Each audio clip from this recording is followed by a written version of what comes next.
Bismillahirrahmanirrahim. Usia 50 tahun ke atas atau bahkan usia 40 tahun ke atas memang risiko terhadap penyakit diabetes itu meningkat. Ya, penyebab penyakit diabetes itu ada faktor internal dan faktor eksternal. Faktor internal itu ada dua. Faktor stres bisa menyebabkan diabetes. Sebetulnya kalau bicara stres ini bukan hanya diabetes yang sakit, bukan hanya sakit diabetes kita bicara. Sakit jantung, stroke, penyakit liver dan sebagainya kita bisa. Itu akibat stres. Lalu faktor internal yang kedua, faktor genetik, faktor keturunan. Jadi seseorang yang punya riwayat keluarga sakit diabetes, hipertensi, hati-hati nih. Keluarga dekatnya pun bisa berisiko 4 kali terkena penyakit tersebut. Lalu ada faktor eksternal. Nah, faktor eksternal ini berhubungan dengan kebiasaan. Sakit diabetes itu biasanya mereka karena suka mengkonsumsi karbohidrat tinggi, nasi, ya. Kemarin ada pasien saya gara-gara setiap hari, ya, itu minum kopi susu dan gulanya banyak, sehari bisa 5 gelas. Akhirnya kena diabetes. Nah, ini kebiasaan toh. Lalu penyakit diabetes juga bisa muncul akibat kurang olahraga. Jadi pembakaran dalam tubuhnya kurang, menumpuknya racun di dalam tubuh. Olahraga biasanya pagi hari itu yang bagus. Jadi kalau olahraga malam hari saya sarankan jangan, Pak. Jadi kalau Bapak main futsal malam-malam itu lebih baik tidak usah. Lebih baik Bapak tidak usah olahraga daripada Bapak olahraga malam hari. Kodratnya malam hari itu buat istirahat, tapi malah aktivitas. Kita udah kerja seharian beraktivitas, pulang bukannya istirahat malah mampir ke tempat fitness, tempat futsal main. Akhirnya banyak terjadi serangan jantung, stroke di dalam lapangan. Ya. Olahraga itu bagusnya pagi hari, kena sinar matahari pagi. Jadi setelah sholat subuh jangan tidur, olahraga, gitu. Jadi ya kebetulan memang ini cuaca lagi nggak bagus, mendung, tapi tetap olahraga.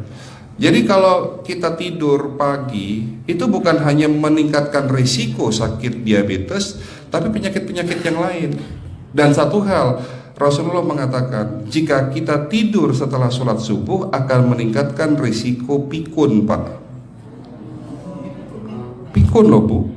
Ya, Pak, gampang pikun. Lah kalau kita sholat subuh menjelang maghrib setelah asar, apa yang terjadi? Islam melarang, kita dilarang oleh Nabi kita tidur menjelang maghrib, betul? Bukan karena nanti ketindihan setan, bukan ya. Secara medis diketahui bahwa orang yang kebiasaan tidur antara asar sampai maghrib itu akan menurunnya daya tahan tubuh. Jadi gampang sakit infeksi, Pak, kalau Bapak tidur menjelang maghrib. Kalau sekali lagi setelah sholat subuh gampang pikun, aliran darah ke otak itu tersumbat, ya, jadi stroke penyakitnya. Tapi kalau tidur setelah asar sebelum maghrib, itu daya tahan tubuh kita akan menurun. Jadi penting materi terakhir ini 6 langkah praktis, ya, Bapak bisa lakukan di rumah mulai hari ini. Langkah pertama, mulai hari ini jangan makan malam, Pak.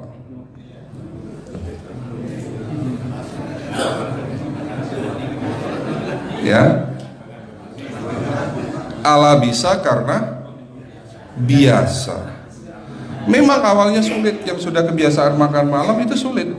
Alasannya nanti nggak bisa tidur, Dok, betul ya? Nanti perutnya kembung, mual dan sebagainya. Itu karena kebiasaan. Dulu pun saya begitu. Tapi kalau sekali-sekali boleh, Pak.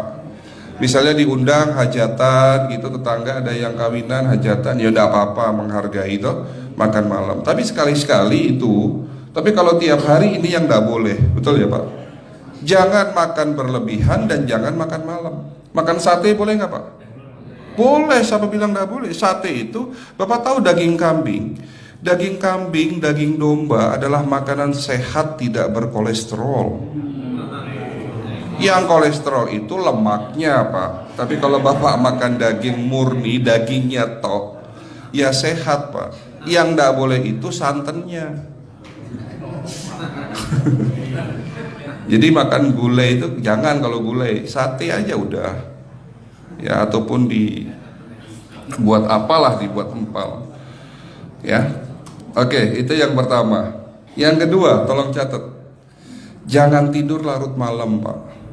Batasan tidur jam berapa Pak? Jam 11 paling telat. Jadi jam 10 harus sudah tidur. Kenapa? Apa penjelasan medisnya? Orang yang tidur di atas jam 11 akan terganggu fungsi livernya Pak. Dimana liver kita ini fungsinya banyak ya, ada 500 fungsi liver loh Pak. Fungsi jantung ada berapa Pak? Fungsi jantung satu, fungsi jantung tugasnya untuk mompa darah. Fungsi ginjal ada berapa? Dua, absorpsi dan filtrasi. Fungsi liver 500 fungsi. Jadi organ yang paling berat dalam tubuh kita kerjanya adalah liver. Liver akan rusak manakala kalau kita tidur di atas jam 11 malam. Berarti 500 fungsi liver bisa rusak Pak. Ini salah satu penyebab diabetes. Bukan hanya kerusakan pankreas, tapi rusaknya liver bisa jadi penyakit diabetes Pak. Jadi kalau sakit diabetes itu yang terganggu itu sebetulnya bukan hanya pankreasnya, livernya pun rusak, ususnya pun rusak. Makanya dalam pengobatan diabetes di klinik kami itu bukan hanya ngobatin pankreas, tapi 3 organ penting ini saya obati: usus, liver, dan pankreas. Kebanyakan kenapa?